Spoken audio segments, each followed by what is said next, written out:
মোহতারাম হাজরিন, আমি আজকে যে বিষয় নিয়ে খুব সংক্ষিপ্ত আলোচনা করতে চাই সে বিষয়টি হলো আমাদের মৃত আত্মীয় স্বজন যাদেরকে হারিয়ে আমরা অনেক বেদনা, অনেক কষ্ট, অনেক দুঃখ অনুভব করি। জীবদ্দশায় তাদের হয়তো আমরা সেভাবে অনেক সেবাও করতে পারিনি, কিন্তু মৃত্যুর পর আমরা আফসোস করি, আক্ষেপ করি যে তারা তো চলে গেলেন। প্রত্যেকটা মুসলমান চায় যে আমার মা, আমার বাবা, আমার ভাই, আমার বোন, আমার বন্ধুবান্ধব, স্বামী কিংবা স্ত্রী যাকে হারিয়েছি তাকে যদি একটু উপকার করতে পারতাম। প্রত্যেকটা জীবিত মানুষ চায় যে তার মৃত আত্মীয় স্বজনের উপকার যদি করার কোনো পদ্ধতি থাকতো তাহলে সেই উপকার করতে কেউ কার্পণ্য করতাম না। আমার বাবা দুনিয়া থেকে চলে গেছেন প্রায় কয়েক মাস হয়ে গেল, এবং আমরা অনেকে আমাদের প্রিয় বাবাকে, অনেকে মাকে, অনেকে আত্মীয় স্বজন, নিকট আত্মীয়দেরকে হারিয়েছি।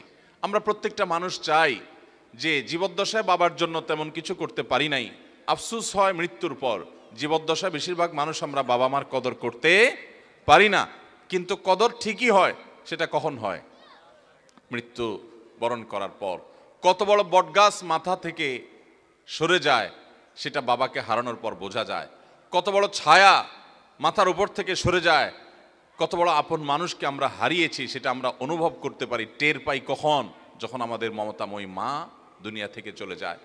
ভাইরা আমার, যাদের মা বাবা জীবদ্দশায় আছে, করজোড়ে মিনতি করি এই বটবৃক্ষের কদর করবেন। হারিয়ে গেলে আফসোস করবেন, কিন্তু আর ফিরে পাবেন না। অতএব আমাদের জীবিত বাবা মা, জীবিত প্রতিটা আপনজনকে আমরা কদর করার চেষ্টা করব। আল্লাহ আমাদেরকে তৌফিক দান করুন। ওলামা ইকরাম, প্রত্যেক আলেম জানেন যে মানুষ যত বড় পাষাণ হোক, সে চায় আমার বাবার মৃত্যুর পর আমার বাবার আমল নামায় একটু সওয়াব যুক্ত হোক। আল্লাহ আমার বাবাকে একটু মাগফিরাত নসিব করুক, নাজাত নসিব করুক, ওনাকে জান্নাতের ফয়সালা দান করুক। এর সমস্ত সন্তান চায় কি চায় না? যদি বেঁচে থাকতেন তো আদর করে একটু খাওয়াতে পারতাম, একটু পান করাতে পারতাম। তিনি আল্লাহর জিম্মায় চলে গেছেন, আমার আর কিছু করার সেখানে নাই। অতএব সেখানে তাকে উপকার পৌঁছানোর একমাত্র মাধ্যম হলো আল্লাহ রাব্বুল আলামিন যদি তার প্রতি রহম করেন সেটি।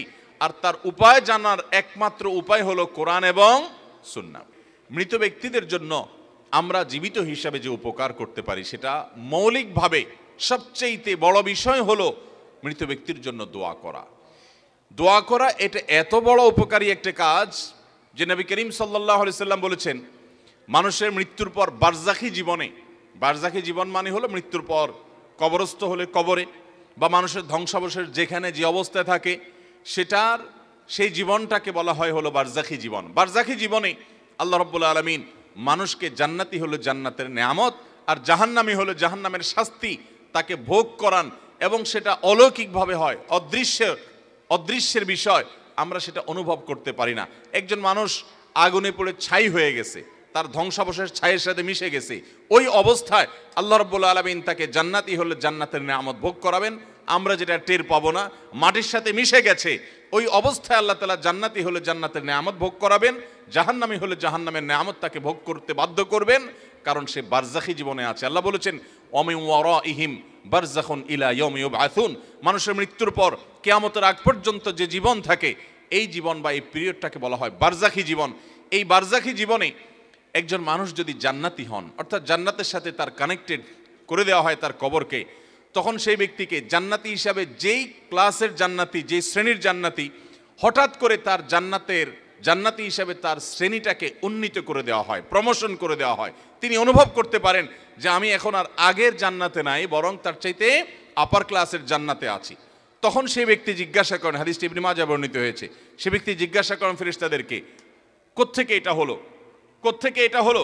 আন্না হাদা, এই যে আমি আগে যে নেয়ামত ভোগ করছিলাম, এখন আমাকে আপার ক্লাসের জান্নাতি করা হলো, আমার নেয়ামতের ধরন উন্নীত হয়েছে, আমি বুঝতে পারছি, কিন্তু আমি তো মৃত্যুবরণ করেছি, আমার তো আর আমল করে জান্নাতের নেয়ামত বাড়ানোর বা আমার ক্লাসকে উন্নীত করার ক্ষমতা তো আর নাই। মৃত্যুর সঙ্গে সঙ্গে সব তো বন্ধ হয়ে গেছে।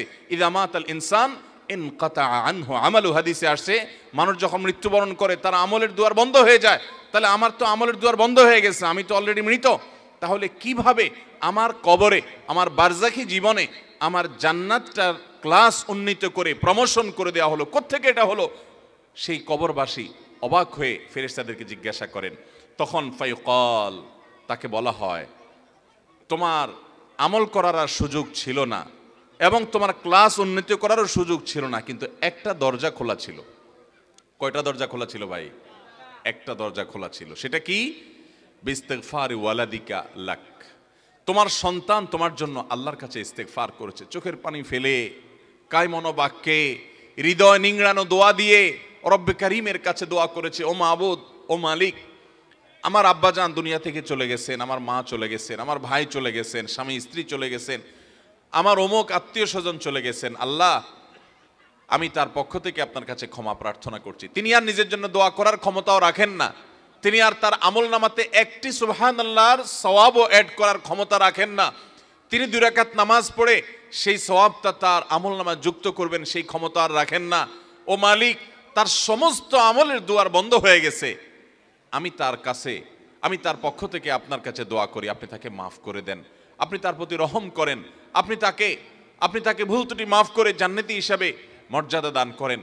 যখন কোনো মানুষ তার প্রিয়জনের জন্য দোয়া করে, বিশেষ করে বাবা মার জন্য এভাবে দোয়া করে, নবী করিম সাল্লাল্লাহু আলাইহি সাল্লামের ইবনে মাজাহ বর্ণিত হাদিস বলছে যে ফেরেশতারা তখন ওই ব্যক্তিকে বলেন যে বারজাখে জীবনে তোমার যে জান্নাতের ক্লাসকে উন্নীত করা হলো, তোমার জীবিত সন্তানরা দুনিয়া থেকে তোমার জন্য যে দোয়া করছে, সেই দোয়ার কারণে তোমার এই মর্যাদা বৃদ্ধি করে দেওয়া হলো।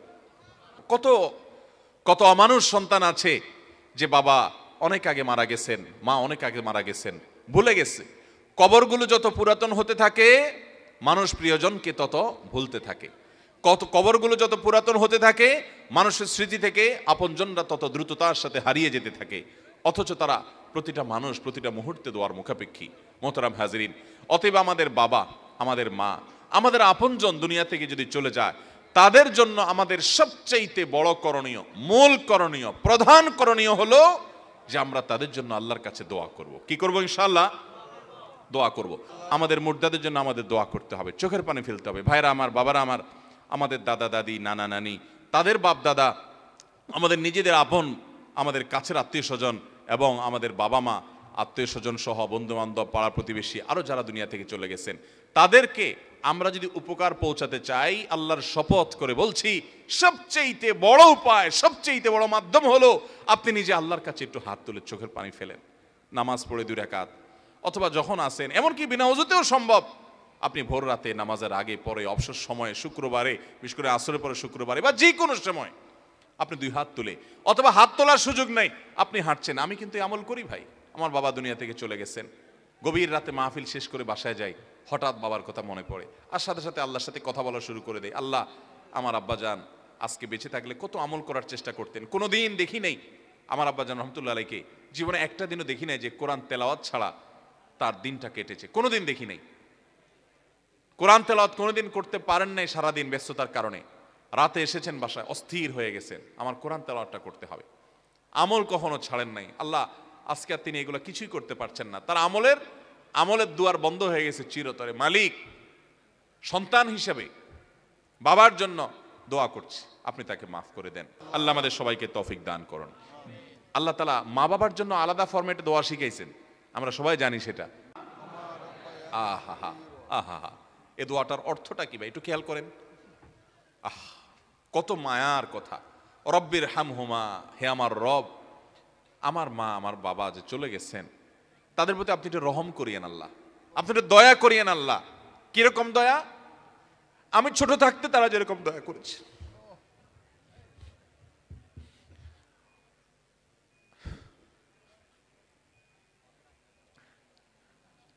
আমাদের বাবা মা বাচ্চাদের প্রতি কতটা মায়া করেন, যারা সন্তানের বাবা হয়েছেন তারা সবাই টের পান কি পান না? কিন্তু আমরা মরার পর কিছুদিন কান্নাকাটি করার পর এরপর বাবা মাকে ভুলে যাই। ভাইরা আমার, বাবা মার জন্য দেখেন কি দোয়া আল্লাহ শিক্ষা দিয়েছেন, রব্বির হামহুমা কামা রব্বায়ানি সগীরা। আল্লাহ, আমাকে ছোটবেলায় আমার মা যে মায়া করেছেন, আল্লাহ আব্বাজান যে মায়া করেছেন, যে স্নেহ করেছেন, নিজের শরীরের চামড়া দিয়ে যদি জুতা বানিয়ে দেওয়া হয়,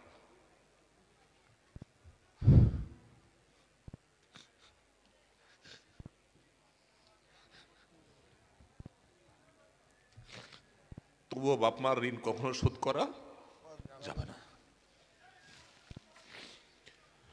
আমার চামড়া দিয়ে যদি আমার বাবা মাকে আমি জুতা বানিয়ে দেই,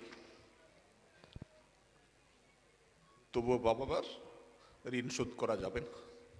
আল্লাহ তাআলা দোয়া শিক্ষা দিয়েছেন, নিজে দেখেন বাবার হক মায়ের হক এত গুরুত্বপূর্ণ যে আল্লাহ অন্য কারোর জন্য দোয়া শিখাই দেন নাই, দোয়ার ফরম্যাটই আল্লাহ বলে দিয়েছেন, নিজে শিখাই দিয়েছেন, রব্বির হামহুমা কামা রব্বায়ানি। আল্লাহ আমার মা বাবা ছোটবেলায় যেভাবে আমাকে মায়া করেছেন, কত মায়া করেছেন, আল্লাহ আপনি তাদের প্রতি সেরকম মায়া আজ তারা দুনিয়া থেকে চলে গেছেন আপনি করবেন। দোয়া করবো তো ইনশাআল্লাহ।